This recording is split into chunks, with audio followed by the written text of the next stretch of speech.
नमस्ते हमारे प्यारे भाई बच्चों, कैसे हैं आप सभी लोग। स्टूडेंट कैसे हैं आप सभी लोग, मेरे प्यारे भाई कैसा महसूस कर रहे हैं। हाँ जी, शानदार जबरदस्त जिंदाबाद। क्या मैं आपको लाइव दिखाई दे रहा हूं? बहुत बढ़िया। ये हुई ना शेरों वाली बात।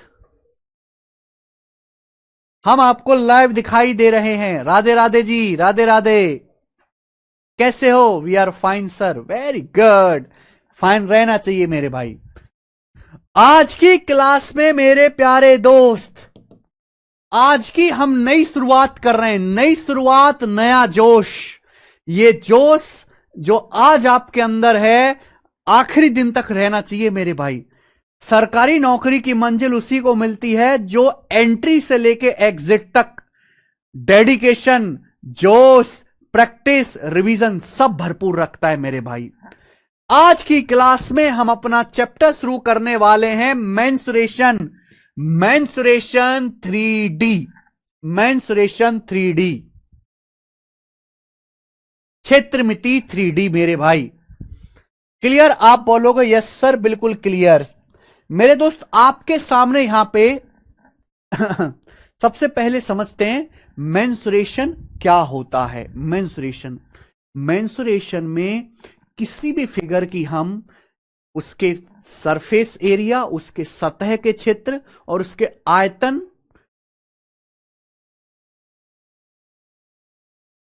हाँ जी, हाँ जी, बिल्कुल पंकज कुमार दास जी, बिल्कुल बेसिक से पढ़ाई होगा। बिल्कुल बेसिक से पढ़ाई होगा, लेकिन पेशेंस बनाए रखना है आपको। चुपचाप मुर्दे की तरह सुनते रहना है। बिल्कुल अंकित जी, कौन कौन से एग्जाम में आएगा? राजीव विश्वकर्मा का डाउट है कौन कौन से एग्जाम में आएगा, मैं बता देता हूं। मेंसुरेशन 3D एक ऐसा चैप्टर है कि ये इंडिया के ऑल एग्जाम में आता है। ऑल एग्जाम में, ऑल एग्जाम में। ये मान के चलिए कि मेंसुरेशन 3D ऐसा चैप्टर है, अगर किसी एग्जाम के सिलेबस में नहीं लिखा हुआ है तो भी मेंसुरेशन 3D के सवाल आते हैं। मेंसुरेशन के क्वेश्चन एसएससी के पेपर में भी आते हैं, रेलवे के पेपर में भी आते हैं, बैंकिंग के पेपर में भी आते हैं। हालांकि बैंकिंग में एडवांस मैथ नहीं आता, पर फिर भी आते हैं। कांस्टेबल का पेपर होता है, सब इंस्पेक्टर का पेपर होता है, टीचिंग का पेपर होता है मेरे भाई, यूपीएससी सीसेट का पेपर होता है, सीडीएस का पेपर होता है। हर एक एग्जाम में, हर एक एग्जाम में मेरे दोस्त एडवांस मैथ के क्वेश्चंस आते हैं, इसके मेंसुरेशन 3D के हर एक एग्जाम में।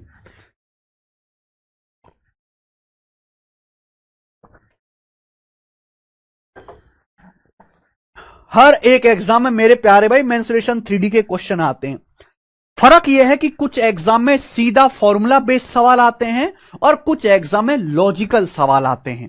अगर आप छोटे एग्जाम की तैयारी करो, जैसे कि पुलिस हो गया, आपका कांस्टेबल हो गया, तो उसमें डायरेक्ट फॉर्मूला बेस्ड सवाल आएंगे। लेकिन कुछ एग्जाम होते हैं, जैसे कि आपका सीडीएस का पेपर होगा, उसमें हाई लेवल के बहुत ज्यादा कैलकुलेटिव क्वेश्चंस भी आएंगे, लॉजिकल सवाल भी आएंगे। लेकिन मैं आपको कोई परेशानी नहीं होने दूंगा, ठीक है जी।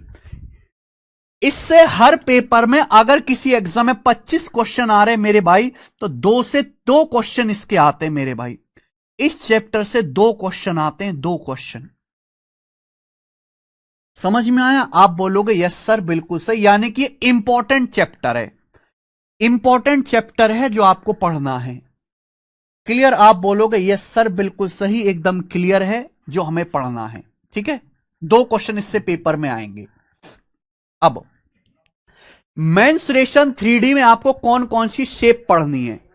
मेंसुरेशन 3D में आपको शेप पढ़नी है सबसे पहले क्यूब। क्यूब हिंदी में जिसे कहते हैं घन, हिंदी में कहते हैं मेरे भाई जिसे घन। क्यूबॉइड, क्यूबॉइड मेरे प्यारे भाई, क्यूबॉइड जिसे कहते हैं मेरे दोस्तों हिंदी में घनाभ। हिंदी में घनाभ, घनाभ। अगला मेरे प्यारे भाई solid cylinder, solid cylinder, solid cylinder. Hindi में कहते हैं बेलन। हिंदी में क्या कहते हैं बच्चों इसे? बेलन। बेलन। बेलन कहते हैं मेरे प्यारे बच्चों। सुनते रहिएगा आप हमारी बात को, बेलन।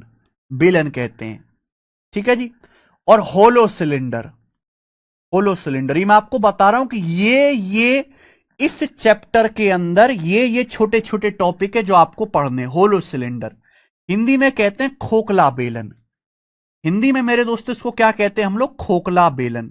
मैं सारी चीजें बताऊंगा कि मेंस्ट्रुएशन 3D क्या होता है, परिभाषा क्या होती है, फॉर्मूले क्या होते हैं, लेकिन थोड़ा पेशेंस बनाए रखना है। आप हर चीज के लिए कमेंट मत करो। सब धीरे धीरे होगा मेरे प्यारे भाई, सब धीरे धीरे होगा। आप सुनने पे ध्यान दीजिए, सुनने पे ध्यान दीजिए।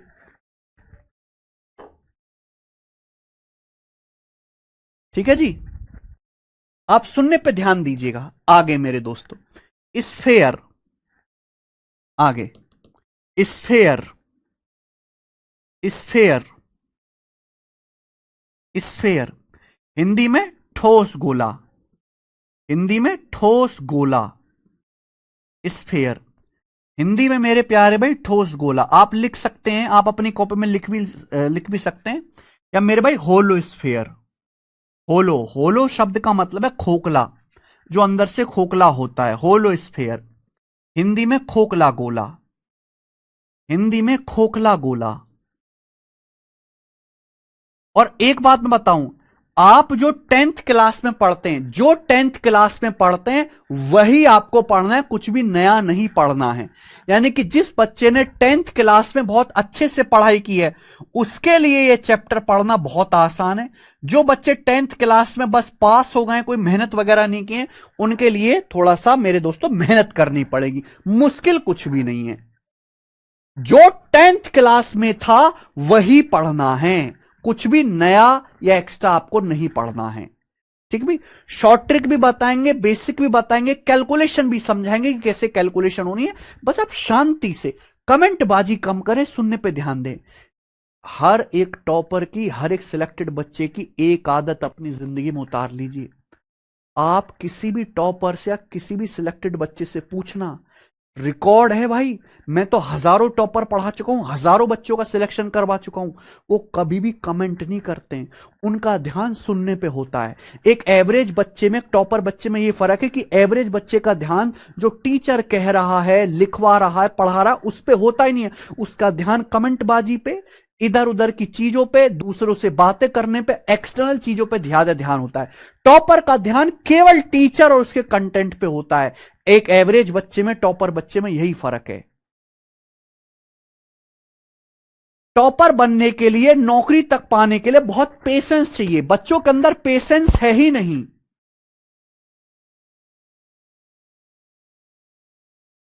ठीक है जी।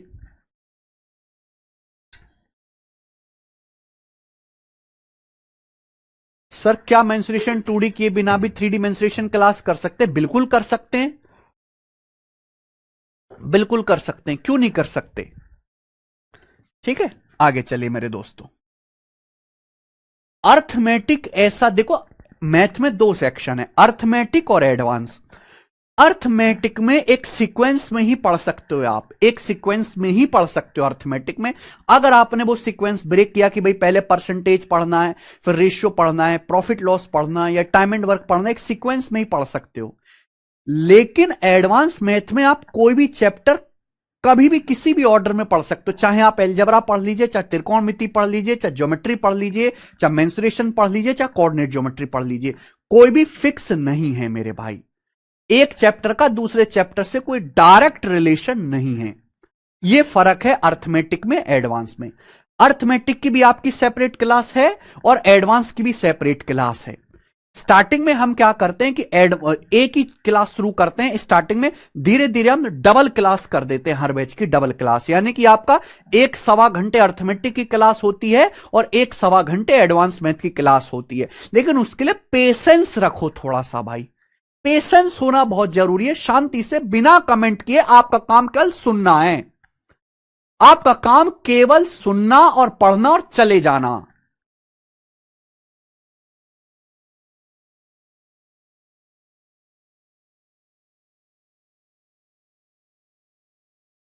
ठीक है मनोज कुमार जी। अगला आपको पढ़ना, मैं आपके सामने ये लिख रहा हूं तो आप केवल इस पे ध्यान दो कि सर क्या लिख रहे हैं, क्या क्या हमें पढ़ना, बाकी कमेंट छोड़ दीजिए, डोंट कमेंट एनीथिंग। ठीक है सर, मैं एकदम फ्रेशर हूं। हाँ जी, सभी बच्चे फ्रेशर हैं। मैं मानता हूं कि बहुत सारे बच्चे फ्रेशर हैं, लेकिन आप स्पेशल नहीं हैं, आपकी तरह और हजारों लाखों फ्रेशर हैं। यू आर नॉट स्पेशल, आपकी तरह और भी हजारों लाखों फ्रेशर बच्चे तैयारी कर रहे हैं। ठीक है भाई, फ्रेशर का मतलब ये नहीं है कि आप जस्ट अभी पैदा हुए हैं, आपने 9वीं पास की है, 10वीं पास की है, 11वीं पास की है, 12वीं पास की है। और हम जो इस बैच में पढ़ेंगे वो 9वीं 10वीं 11वीं 12वीं का ही सिलेबस पढ़ेंगे। फ्रेशर आप नहीं हो क्योंकि आप 9 10th 11 12th पास हो दोस्त। ठीक है जी, और हम यहां पे 10th के अलावा कुछ भी नया नहीं पढ़ने वाले हैं। इतना मैं जरूर कहूंगा कि जिन बच्चों ने अपनी 10वीं और 12वीं की पढ़ाई बहुत अच्छे से की है, उसके लिए सरकारी नौकरी लेना वाकई में आसान है। जिस बच्चे ने 10वीं और 12वीं की पढ़ाई नहीं करी है अच्छे से, उसको मेहनत ज्यादा करनी पड़ेगी, दुगना या 3 गुना मेहनत करनी पड़ेगी, 2 गुना या 3 गुना, इतना ही फर्क है। आप कितनी मेहनत करने के लिए तैयार है, इस पे आपका सिलेक्शन डिपेंड करता है, आप कितनी मेहनत करने के लिए तैयार हैं।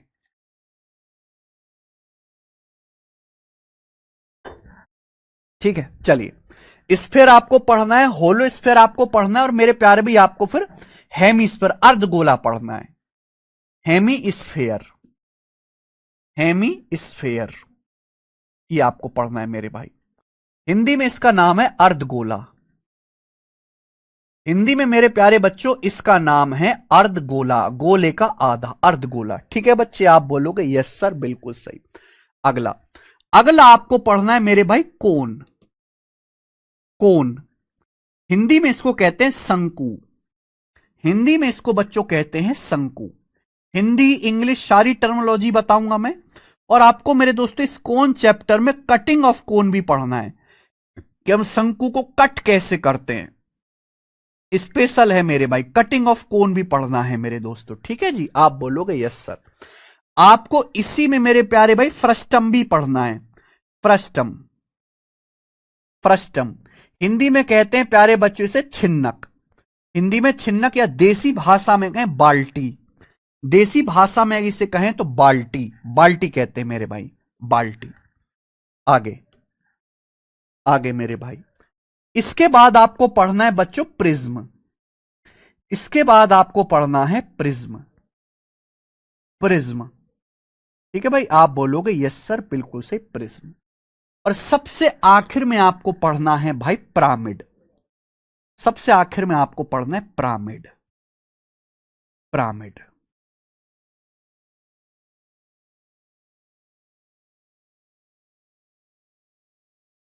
जी, बस यही वो मेरे प्यारे भाई मेंसुरेशन 3D में यही वो छोटे छोटे चैप्टर हैं आपको पढ़ने। तो ये कितने हो गए मेरे प्यारे भाई, 1 2, इन दोनों की एक ही सीट होगी, इन दोनों क्यूब और क्यूबॉइड की एक ही सीट होगी, तो 1 सीट, 2 सीट, तीसरी सीट, चौथी सीट, 5वीं सीट और 6ठी सीट।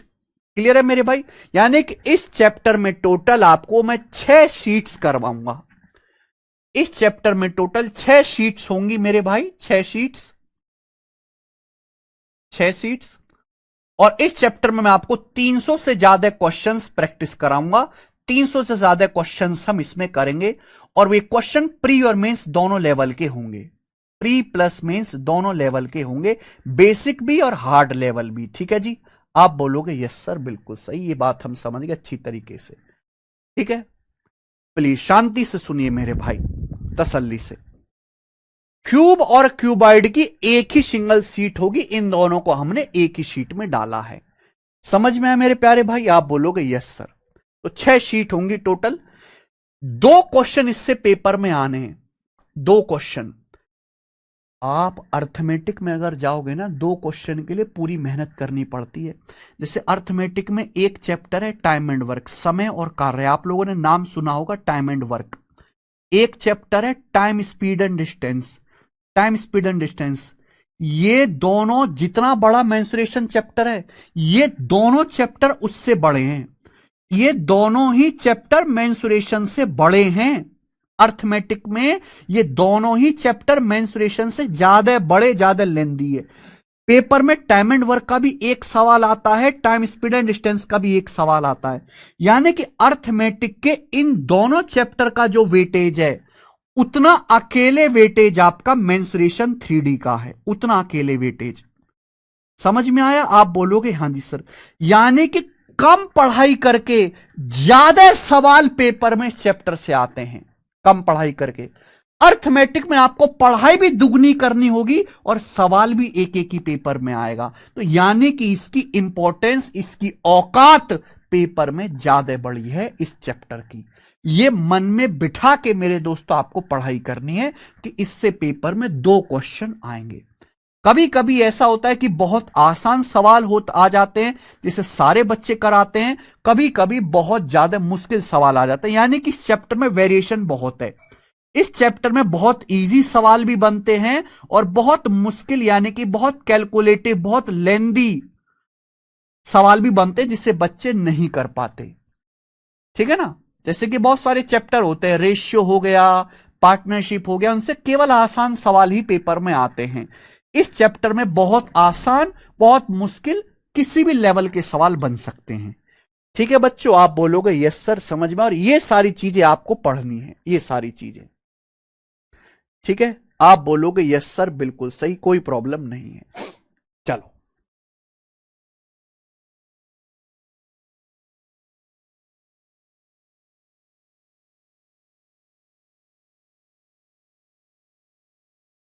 ठीक है जी। हर जो भी मैं आपको इस चैप्टर की शीट दूंगा, हर एक शीट अपडेटेड है। सर ये कोर्स सीतसल के लिए भी है, ये कोर्स किसी एग्जाम के लिए नहीं है। इसमें मैं आपको गणित पढ़ा रहा हूं। ये है मैथ स्पेशल बैच। मैं आपको पढ़ा रहा हूं गणित।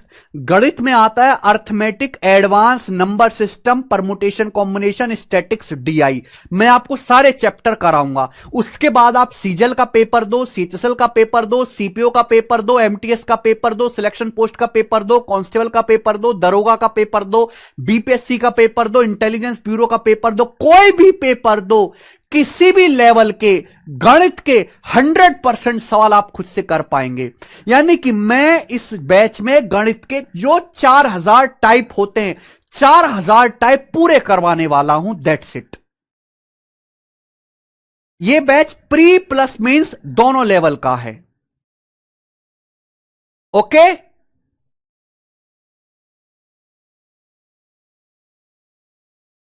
बात आई समझ में?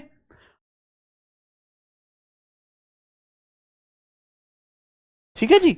चलिए अब समझते हैं कॉन्सेप्ट कि मेंसुरेशन 3D क्या होता है।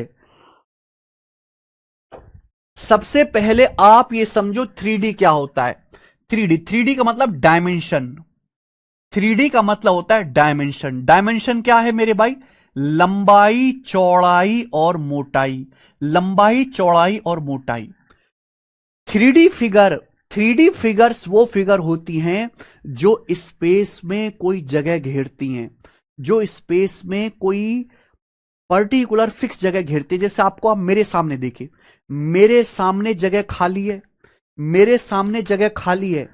अब मैं जो है ये लिया है रिमोट, तो जब ये रिमोट आया तो यहां रिमोट ने इतनी हवा को हटाकर ये जगह घेर ली। तो ये क्या है? ये 3D फिगर है।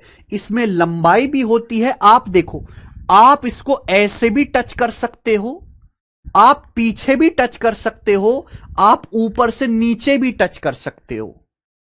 3D फिगर वो होती हैं जिनको आप लेफ्ट से राइट भी टच कर सकते हो, लेफ्ट से राइट भी टच कर सकते हो, आगे से पीछे भी टच कर सकते हो, ऊपर से नीचे भी टच कर सकते हो। यानी कि उनमें लंबाई, चौड़ाई, मोटाई तीनों होती हैं मेरे भाई।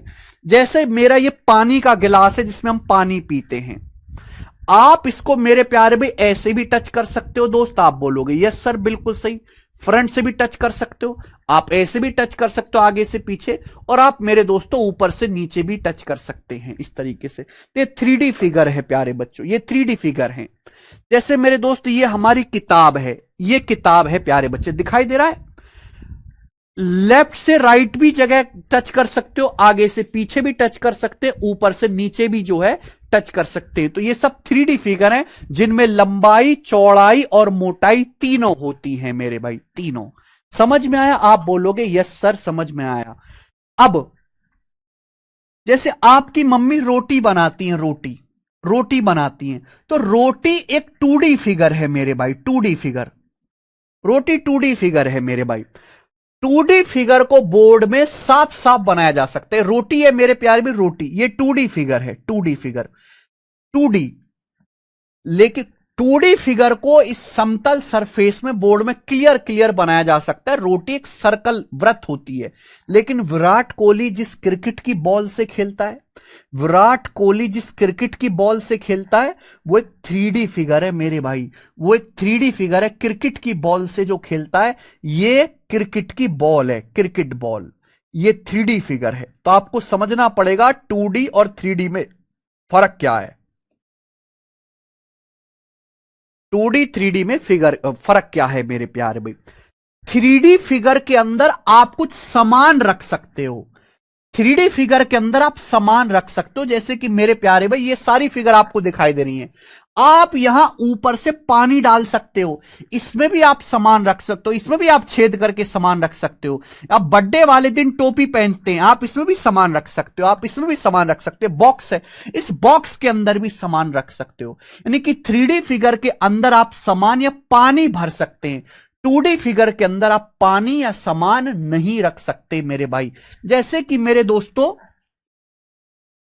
ये किताब है, इस किताब का ये एक पेज है, इस किताब का ये एक पेज है। तो ये पेज क्या है? 2D फिगर है। ये पेज क्या है? 2D फिगर है मेरे भाई, पेज, क्योंकि इसमें केवल लंबाई चौड़ाई है। लेकिन जब बहुत सारे पेज मिलकर ये किताब बन गई, अब ये 3D फिगर है, क्योंकि इस 3D फिगर के अंदर भी सामान रखा जा सकता है। समझ में आया? आप बोलोगे जी सर बहुत बढ़िया समझ में आया।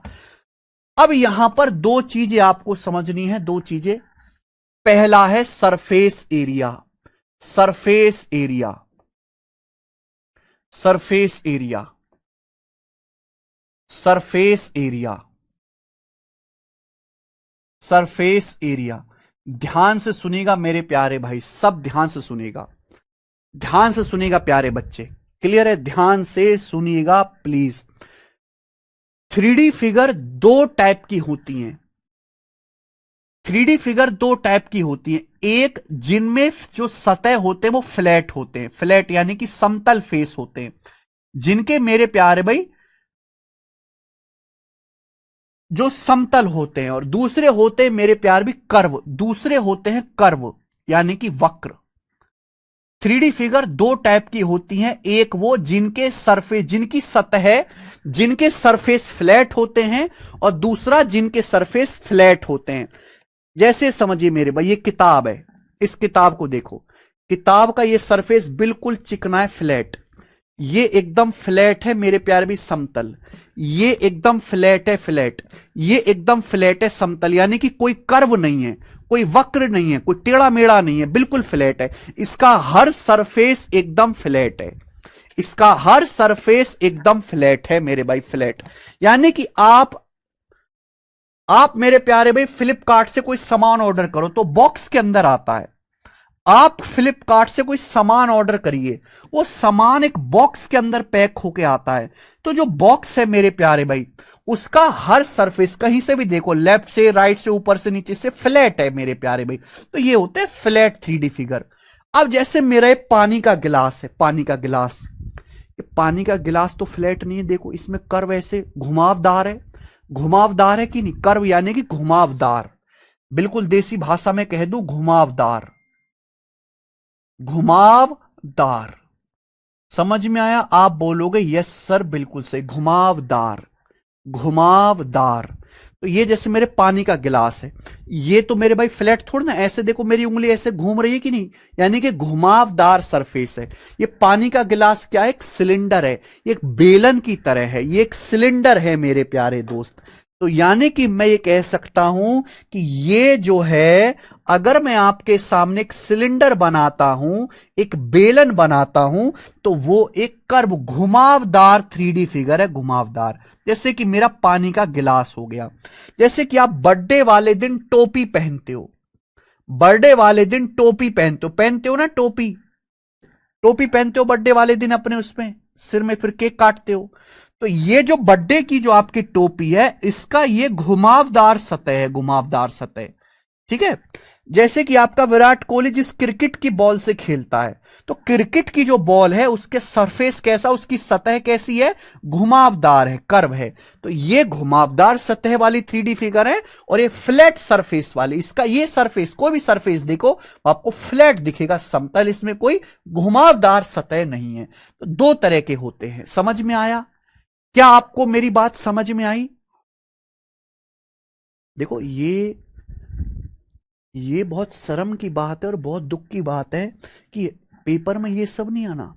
आपके पेपर में ये सब नहीं आना कि घुमावदार सतह कौन सी होती हैं, फ्लैट 3D फिगर कौन सी होती है। आपके पेपर में तो फॉर्मूला आएगा, सवाल आएगा, सवाल सॉल्व करने के लिए। लेकिन आज के समय की जनरेशन ऐसी है कि उसको कुछ भी नहीं पता, बिल्कुल ब्लैंक। ये जो कहते हैं ना कि सर हम फ्रेशर हैं, फ्रेशर नहीं, उनके कहने का मतलब है सर हम दिमाग से पैदल हैं, हमें कुछ भी नहीं आता, वी आर खोखले बालक। तो खुद को खोखला कहना चाहते हैं। बहुत दुख की बात है कि ये आपको स्कूल में पढ़ना चाहिए था, ये 9th 5th class 6th class, 5th 6th class में सिखाना चाहिए था। ये हमारा काम थोड़ी ना है, कोचिंग वालों का काम थोड़ी ना। कोचिंग का काम है बच्चे को फॉर्मूला लिखवाया, सवाल सॉल्व कराया, दैट्स इट। लेकिन हमें स्कूल का काम भी कराना पड़ता है, स्कूल का काम, कि भाई ये स्कूल का काम है, फिर हम कोचिंग करवा पाएंगे। तो हमारी मेहनत ज्यादा है आज के टाइम पे।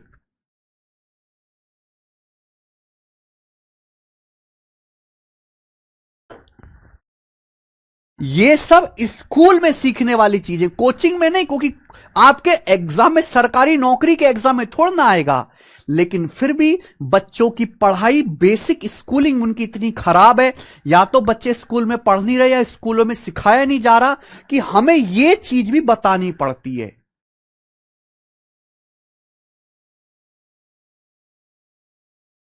ठीक है। लेकिन कोई बात नहीं, मैं बिल्कुल बेसिक से समझाऊंगा, बिल्कुल बेसिक से, टाइम लेके, टाइम ज्यादा लगेगा, मान के चलिए। आप ये उम्मीद मत करो कि सर 5-6 महीने में हमारा सिलेबस खत्म कर देंगे।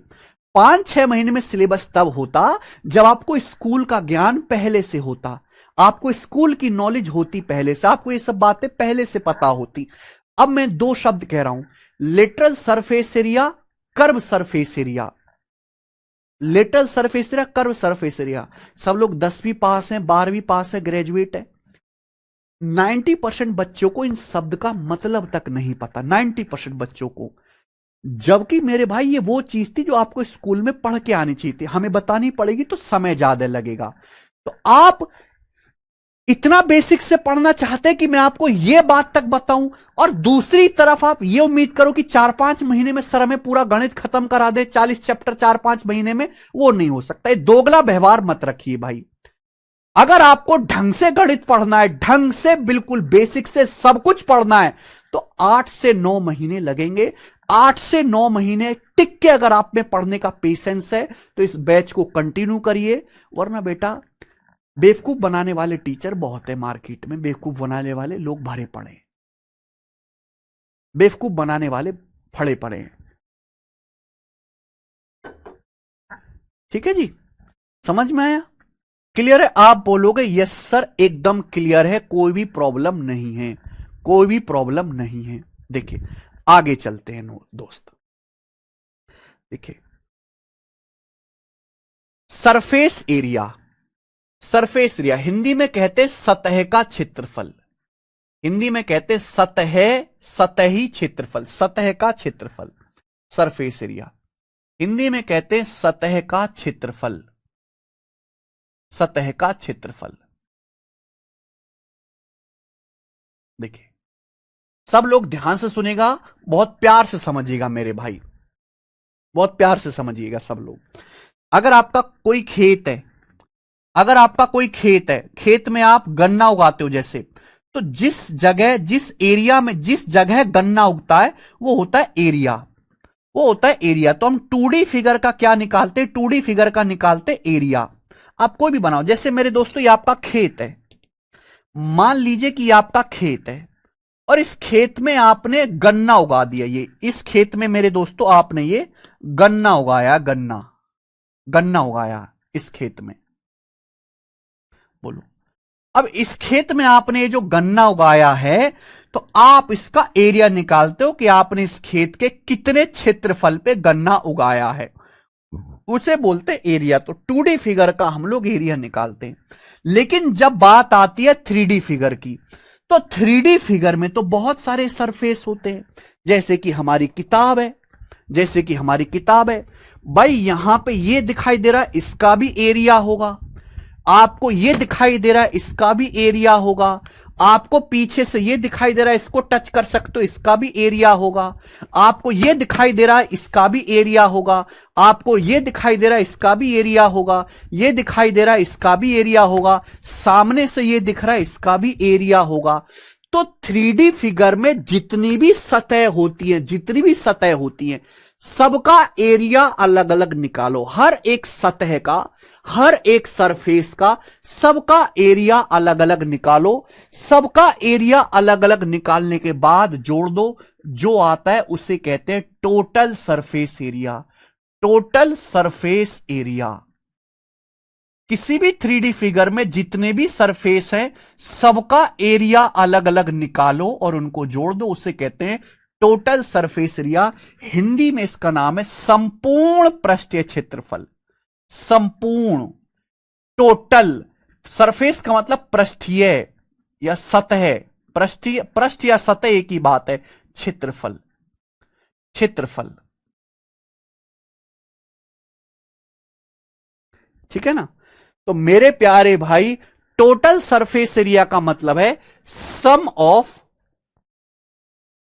Of area of all surfaces, sum of area of all surfaces, सारी की सारी सतह के एरिया का योग, सारी की सारी सतहों के एरिया का योग। आप बोलोगे जी sir, sum of area of all surfaces.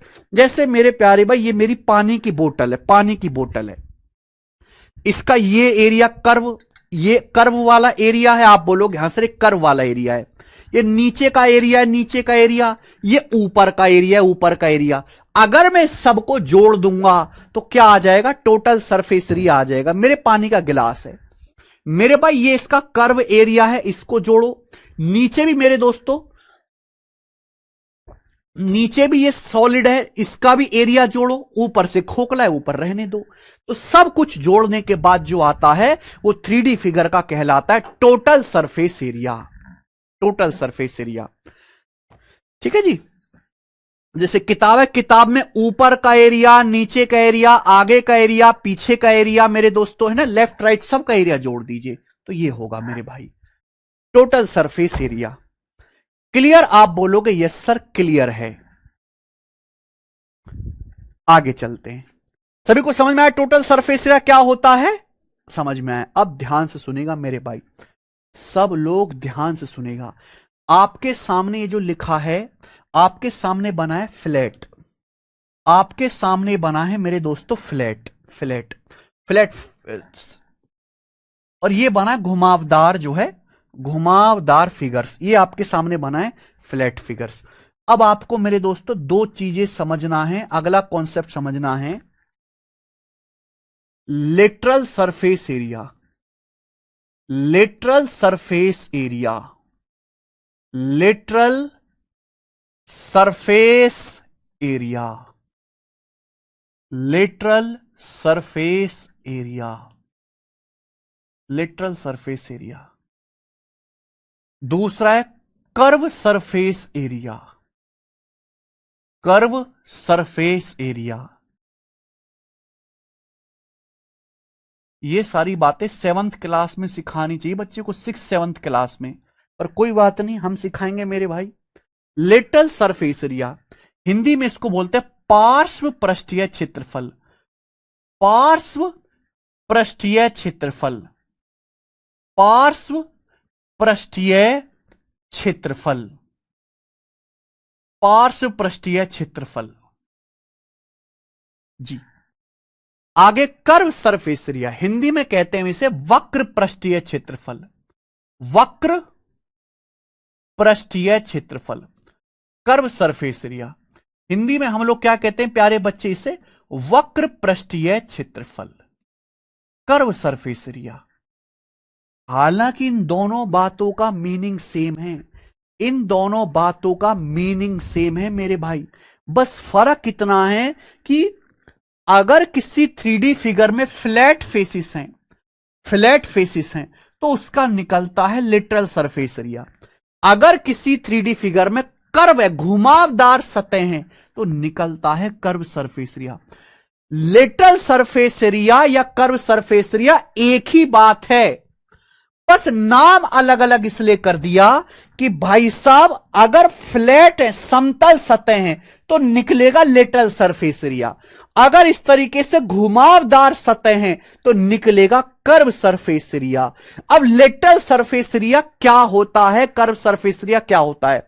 आप किसी भी फिगर को सामने से देखो, आप किसी भी फिगर को सामने से देखिए, ना तो आपको ऊपर का एरिया लेना है ना नीचे का एरिया लेना है, चारों ओर की बाउंड्री का जो एरिया होगा, चारों ओर की बाउंड्री का जो एरिया होगा, चारों तरफ का एरिया, ना आपको ऊपर का एरिया लेना है ना आपको नीचे का एरिया लेना है, चारों तरफ का जो एरिया होगा, चारों तरफ का, उसे कहते हैं लेटरल सरफेस एरिया।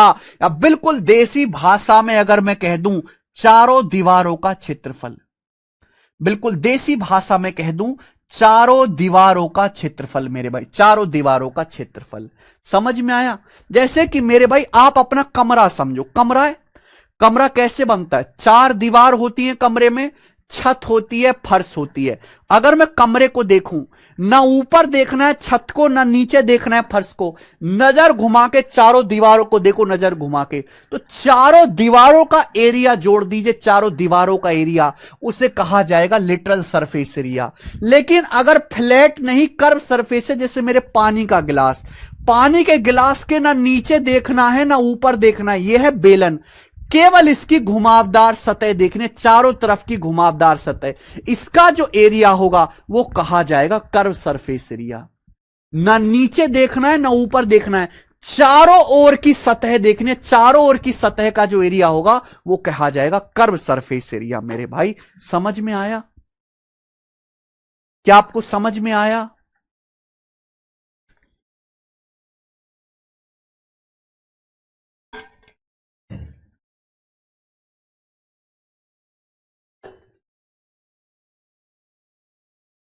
प्यारे स्टूडेंट, क्या आपको बात समझ में आ गई? यस और नो जवाब दीजिए। Hello sir, I am Dipankar Mukherjee, working in I am your x student 2020। इतने सालों बाद कहां से आ गए भी आप बैच में? 2020 बैच। किसकी आईडी से कमेंट कर रहे हो जी? कॉन्ग्रेचुलेशन, एनआईए में काम कर रहे हैं। समझ में आया मेरे दोस्त? समझ में आया आप लोगों को कि भाई literal surface area, curve surface area क्या होता है? मीनिंग दोनों का सेम ही है, बस अगर सरफेस फ्लैट है तो लिटरल सरफेस एरिया नाम कहेंगे, अगर सरफेस घुमावदार है तो कर्व सरफेस एरिया कहेंगे मेरे भाई। ना आपको ऊपर का एरिया लेना है ना नीचे का, चारों ओर के एरिया का, चारों ओर के एरिया को जोड़ना है। अब आप मुझे बताओ, क्या कभी आपको स्कूल में, स्कूल छोड़िए ट्यूशन गए होंगे, क्या कभी आपको ट्यूशन में 6वीं क्लास में, 7वीं क्लास में, 8वीं क्लास में, 9वीं क्लास में इस तरीके से समझाया टीचर ने जैसा मैंने बताया? हाँ या ना बताओ? नहीं अक्षय जोशी, बिल्कुल नहीं।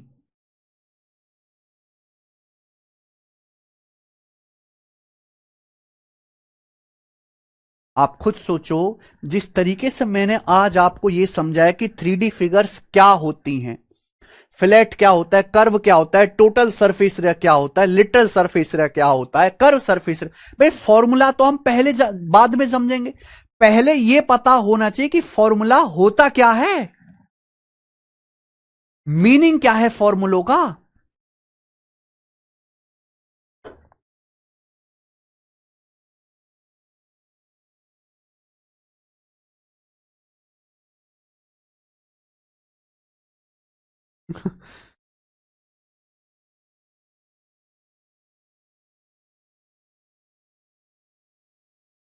कुछ बच्चों को बताया था। चलो, हिंदुस्तान में आज भी कुछ अच्छे टीचर हैं, कुछ बच्चे यस लिख रहे हैं, बहुत बढ़िया भाई, बहुत खुश नसीब हो।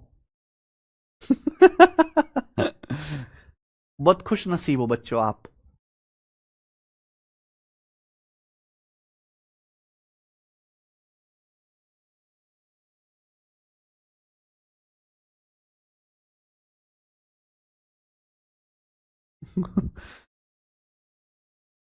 सर मैं आपका बहुत बड़ा फैन हूं, मम्मी भी आपकी फैन है। अच्छा मुकुंद व्यास जी, मम्मी को प्रणाम कहिएगा हमारी तरफ से। ठीक है जी। तो little surface area, curve surface area आपको बताया। ठीक है जी, आप बिल्कुल आगे चलते हैं मेरे दोस्त। देखिए भाई, हम जो लंबाई नापते हैं, ध्यान से मेरी बात को सुनिएगा, हम जो लंबाई नापते हैं, लंबाई वो नापते हैं मीटर में या सेंटीमीटर में। ठीक है, बहुत ज्यादा होता है तो हम किलोमीटर में भी नापते हैं, किलोमीटर में भी लंबाई नापते हैं। और यही किलोमीटर जो है 1000 मीटर कहलाता है। यही 1 किलोमीटर जो है वो 1000 मीटर होता है मेरे भाई। सब कुछ आपस में कनेक्ट है। और 1 मीटर जो है वो आपका 100 सेंटीमीटर होता है, ये भी आप जानते ही हो। तो हम लंबाई जो है मेरे भाई, आप दिल्ली से पटना गए तो सड़क सड़क पे जा रहे हो है भी मेरे भाई, तो सड़क की जो है ये लंबाई हो जाएगी, सड़क की लंबाई। तो लंबाई या तो मीटर में नापेंगे, बहुत छोटी है तो सेंटीमीटर में नापेंगे, बहुत ज्यादा लेंथ है तो किलोमीटर में नापेंगे। लेकिन जब हम बात करते हैं एरिया की, एरिया की, तो एरिया मेरे दोस्तों स्क्वायर में नापा जाता है। एरिया या तो मीटर स्क्वायर में नापा जाता है या सेंटीमीटर स्क्वायर में नापा जाता है, बहुत ज्यादा बड़ा है तो किलोमीटर स्क्वायर में नापा जाता है। एरिया में स्क्वायर आएगा मेरे भाई, एरिया या हिंदी में क्षेत्रफल। ठीक है मेरे दोस्तों, क्षेत्रफल। देखो क्षेत्रफल का मतलब आप समझिए कि कोई भी जो सरफेस होता है, कोई भी सरफेस चाहे कैसा भी हो, वो जितनी जगह मेरे दोस्तों, ये जो आप टच कर सकते हो, ये जो आप टच कर सकते हो, इसे ही कहा जाता है एरिया। ठीक है ना। जैसे आपका खेत है मेरे भाई, तो खेत में आप जो टच कर सकते हो अपने ट्रैक्टर से, वहीं आप खेती कर पाओगे। तो जो जगह आप टच कर पा रहे हो वह खेत का एरिया हो जाएगा मेरे भाई। ठीक है जी। तो एरिया नापा जाता है मीटर स्क्वायर, सेंटीमीटर स्क्वायर या किलोमीटर स्क्वायर में। एक तीसरी चीज होती है मेरे भाई, वॉल्यूम। वॉल्यूम हिंदी में कहते हैं हम लोग इसको आयतन। हिंदी में हम लोग इसको कहते हैं आयतन। जरा मुझे यह बताना कि वॉल्यूम का मतलब क्या है। किसी बच्चे को पता है कि वॉल्यूम क्या होता है?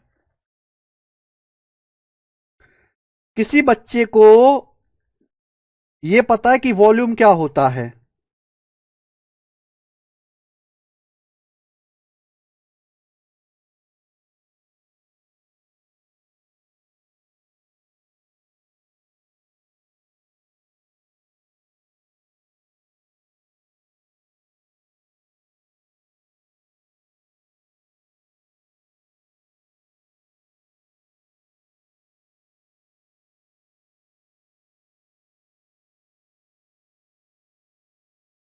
वॉल्यूम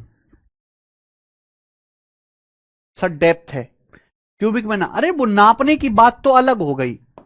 जैसे मैंने आपको एरिया की परिभाषा कही कि किसी भी सतह का मेरे प्यार भी, जो आप टच कर सकते हैं उसकी मीजरमेंट, जो सतह आप टच कर सकते हैं उसकी मीजरमेंट को एरिया कहते हैं। वॉल्यूम क्या होता है?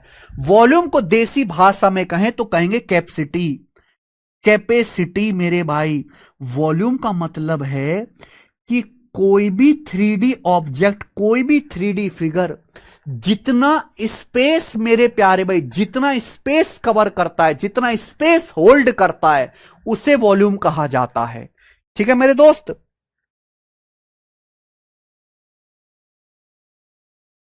कोई भी 3D फिगर, देखो ये ब्रह्मांड है, ब्रह्मांड में हर जगह हवा है।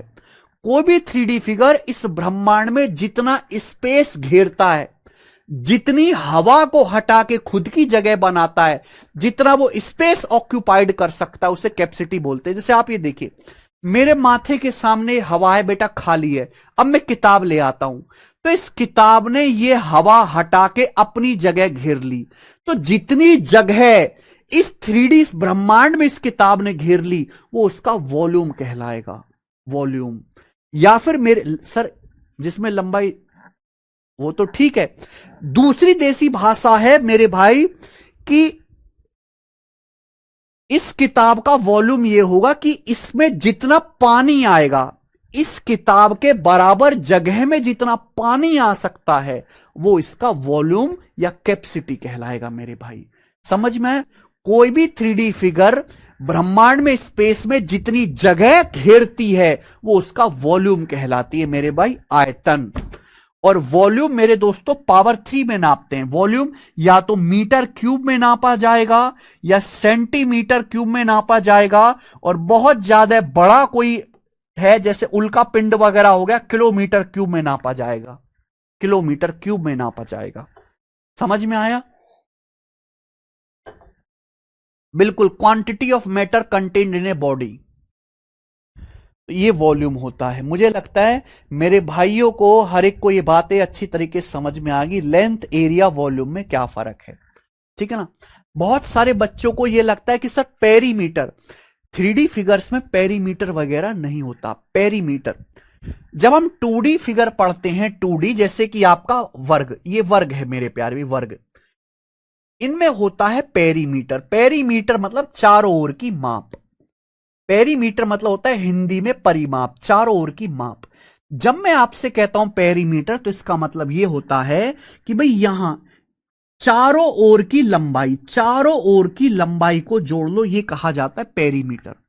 कोई भी 3D फिगर बनाओ, जैसे आपने ये 3D फिगर बनाई, आपने ये 3D फिगर बनाई, ये 3D फिगर है, तो इसके चारों ओर की लंबाई को धागे से नाप लो। पूरी बाउंड्री को, चारों ओर की बाउंड्री को धागे से नाप लीजिए। जितने सेंटीमीटर का धागा होगा, इसका पेरीमीटर कहलाएगा। ये भी रोटी, आपकी मम्मी की रोटी भी मेरे भाई 2D फिगर है, तो इसके चारों ओर की लंबाई को धागे से नाप लो, ये पेरीमीटर कहलाएगा। 3D फिगर में पेरीमीटर नहीं होता। भाई 3D फिगर में तो बहुत सारी लंबाई होती है ना, ये लंबाई, ये किसको नापोगे मेरे भाई? और ये हमारा सिलेंडर है, सिलेंडर में तो मेरे भाई है ही नहीं कोई लंबाई, चारों ओर की लंबाई। 3D फिगर में सरफेस होते हैं, इसलिए 3D फिगर में सरफेस एरिया नापा जाता है। 3D फिगर में सरफेस एरिया निकाला जाता है, ना कि पेरीमीटर। बात समझ में आ गया? आप बोलोगे हां जी, तो 3D में पेरीमीटर जैसी कोई चीज नहीं होती। ठीक है? आप बोलोगे यस सर, बिल्कुल सही, कोई प्रॉब्लम नहीं है, कोई प्रॉब्लम नहीं है।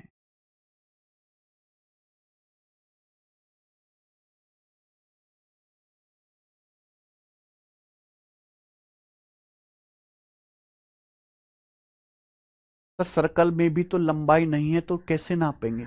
सर्कल में लंबाई नहीं बेटा, धागे से नापेंगे ना। यहां धागा रखो और धागे को ऐसे चारों ओर घुमा दो, धागे पे लिखा होता है कितना लंबा धागा हुआ, नाप लिया। समझ में आया? ठीक है? Why not perimeter in 3D figure while they have length breadth and height? Length breadth और हाइट तो बेटा केवल फ्लैट में, इसमें कहां लेंथ और कहां ब्रेथ कहां हाइट दिख रही है, जरा मुझे बताना। कहां लेंथ, कहां ब्रेथ, कहां? आप टोपी पहनते हो बर्थडे पे, हैं? विराट कोहली फुट खेलता है क्रिकेट की बॉल से, क्रिकेट की बॉल में कहां लंबाई है, कहां चौड़ाई है, कहां हाइट है? नहीं है ना, वहां पेरीमीटर वगैरह नहीं निकलता। प्रियंका थानेश्वरिया का डाउट है एरिया और वॉल्यूम में डिफरेंट क्या है। बहुत बढ़िया, मतलब सारा हमने नॉवल खत्म कर दिया। अब आप कह रहे हो कि हीरो कौन है? अरे समझा है तो। सरफेस एरिया का मतलब क्षेत्रफल, वॉल्यूम का मतलब आयतन। मान लीजिए मेरे भाई, ध्यान से सुनिएगा, मान लीजिए कि आपका खेत है, ये खेत है मेरे भाई, खेत। तो खेत में जब आप ऊपर से देखोगे तो आपको मिट्टी मिट्टी दिखाई देगी। तो जिस जितनी जगह पे मिट्टी फैली हुई है, जितनी जगह पे, वो इस खेत का एरिया है। भाई इतनी जगह पे मिट्टी फैली हुई है, ये इसका एरिया है। अब अगर मैं इस खेत को खोद दूं, अब अगर मैं इस खेत को खोद दूं तो मेरे दोस्तों गड्ढा हो जाएगा। गड्ढा क्या हो जाएगा भाई? गड्ढा हो जाएगा। इस तरीके से खेत में क्या हो जाएगा? गड्ढा। तो मेरे दोस्तों जब ये गड्ढा मैंने खेत में किया तो ये जगह हो जाएगी खाली, ये गड्ढा हो जाएगा। अगर मैं खेत में इस तरीके से खोद दूं तो गड्ढा हो जाएगा। तो इस गड्ढे ने ये स्पेस घेरा है, खेत ने जगह घेरी है, जगह जिस पे आप गन्ना उगा सकते हो। इस गड्ढे ने मेरे भाई स्पेस, ब्रह्मांड में स्पेस घेरा। ब्रह्मांड में मेरे प्यारे भाई, समझ में आया? तो ये वॉल्यूम निकलेगा, ये जो है ये इसका वॉल्यूम निकलेगा मेरे दोस्तों। फर्क है एरिया यानी कि केवल एक सरफेस का, और ये वॉल्यूम निकलता है मैटर का, पदार्थ का पूरे। समझ में आया? पदार्थ का। मुझे लगता है ये बात मैं बहुत अच्छी तरीके से समझाने में कामयाब रहा हूं। ठीक है जी, आगे चलेंगे। एक छोटा सा कॉन्सेप्ट मुझे जानना है, बताना है, धीरे धीरे आप समझ जाओगे, धीरे धीरे आप समझ जाओगे। सर क्यूबॉइड में पेरीमीटर होगा, फिर तो क्या जरूरत है? कोई जरूरत नहीं है 4वीं घूंघवट जी। आगे चलेगा। इन एनी 3D फिगर, ये किसी भी 3D फिगर के लिए बता रहा हूं मैं, किसी भी 3D फिगर के लिए, किसी भी 3D फिगर के लिए बता रहा हूं। ध्यान से सुनिएगा, ध्यान से, सब लोग ध्यान से सुनिएगा मेरे बच्चे। अगर किसी 3D फिगर की मैं आपसे पूछूंगा हर लंबाई को दुगना कर दिया जाए, हर लंबाई को दुगना कर दिया जाए, दुगना। जैसे मेरे दोस्त एक किताब है, ये मेरी किताब है भाई, इसकी लंबाई है, ये इसकी चौड़ाई है, ये इसकी ऊंचाई है। अगर हर चीज दुगनी कर दी जाए, ये लंबाई भी दुगनी कर दिया, ये चौड़ाई भी दुगनी कर दिया, ये हाइट भी दुगनी कर दिया, हर डायमेंशन, हर लेंथ डबल कर दी। अगर हर लेंथ डबल कर दी जाए तो मुझे बताओ इस किताब का सरफेस एरिया कितने गुना हो जाएगा? इस किताब का सरफेस एरिया कितने गुना हो जाएगा? कितने गुना हो जाएगा मेरे भाई? देखो, लंबाई नापते हैं पावर 1 में, पावर 1, एरिया नापते हैं पावर 2 में। अगर हर चीज दुगना कर दी जाए, जैसे कि मेरे भाई सिलेंडर होता है, सिलेंडर में लंबाई के नाम पे क्या है? रेडियस होती है बेस की और हाइट होती है। अगर किसी सिलेंडर की रेडियस को भी दुगना कर दूं, हाइट को भी दुगना कर दूं, तो मेरे भाई एरिया में पावर 2 होती है, एरिया हो जाएगा 2 का स्क्वायर 4 गुना, एरिया 4 गुना हो जाएगा। यानी कि इसके सरफेस पहले से 4 गुना हो जाएंगे मेरे दोस्तों। 4 गुना जो है, हाथ घुमाना पड़ेगा। आयतन कितने गुना हो जाएगा? आयतन, आयतन में पावर 2 होता है, आयतन 2 का क्यूब 8 गुना हो जाएगा, 8 गुना, 8 गुना। आप एक गड्ढा खोदो, आप एक गड्ढा खोदो जमीन में, आपका दोस्त दूसरा गड्ढा खोदता है जिसकी लंबाई भी दुगनी है, चौड़ाई भी दुगनी है, ऊंचाई भी दुगनी है, तो आपके दोस्त के गड्ढे में 8 गुना मिट्टी निकलेगी आपसे, 8 गुना मिट्टी। आप एक गड्ढा खोदो मेरे भाई, गड्ढा, आप एक गड्ढा खोदो, आपका दोस्त भी गड्ढा खोदता है जिसकी लंबाई भी दुगनी है, चौड़ाई भी दुगनी है और आपसे हाइट भी दुगनी है। तो आपका दोस्त जो गड्ढा खोदेगा उसमें 8 गुना मिट्टी निकलेगी, वॉल्यूम 8 गुना होगा, 2 का क्यूब 8 गुना। समझ में आया? आप बोलोगे सारा खेल पावर का है, कितनी पावर है। ठीक है, यानी कि मैं ये कह सकता हूं किसी 3D फिगर की अगर हर लंबाई को k गुना कर दिया जाए, हर लंबाई को, तो उसका एरिया k स्क्वायर से गुना हो जाएगा और वॉल्यूम k क्यूब से गुना हो जाएगा, वॉल्यूम k क्यूब से गुना हो जाएगा वॉल्यूम।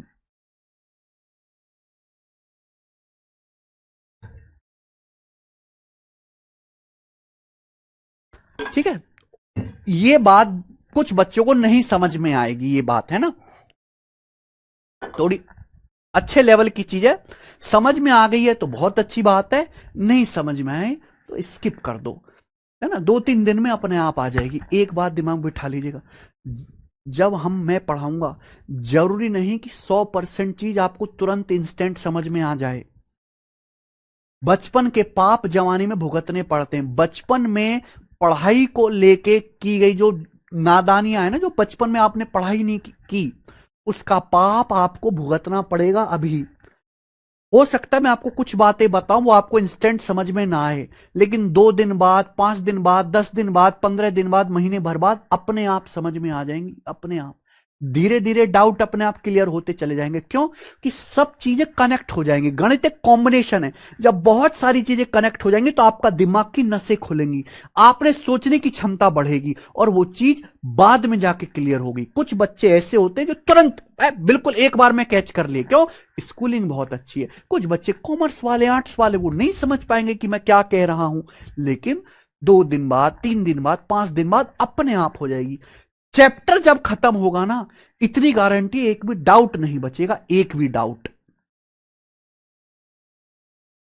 एक भी डाउट नहीं बचेगा जब चैप्टर खत्म होगा तो।